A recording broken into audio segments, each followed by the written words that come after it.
چاہے تو ایک 100 پیر کے مزار پہ حاضری دے آ، لیکن جب تک ابا راضی نہیں اتنی دیر تک اللہ راضی۔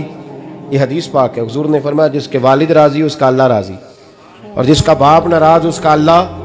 ہاں بے شک، اب یہ حدیث ہے نا، تو سارے ولی ایک طرف بیٹھ جائیں، کہیں یا اللہ بخش دے مرید کو، لیکن اگر ابا کہے یا اللہ نہ معاف کرنا، تو اللہ ان اولیاء کی نہیں مانتا، والد کی مانتا ہے۔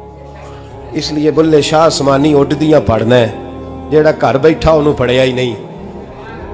بھائی یاد رکھو، ماں باپ سے پیار کرو، ان کی خدمت کرو، ان کے پاس بیٹھا کرو، اور ماں باپ کو ٹائم دیں، وقت دیں، چند گھڑیاں ان کے پاس بیٹھیں۔ آپ یقین کریں ابا جی سے آپ مشورہ کر لیں، صرف مشورہ، مرضی بے شک اپنی کریں، لیکن اس مشورے میں آپ کو اتنا سایہ ملے گا کہ زندگی میں کبھی ناکامی نہیں ہوگی۔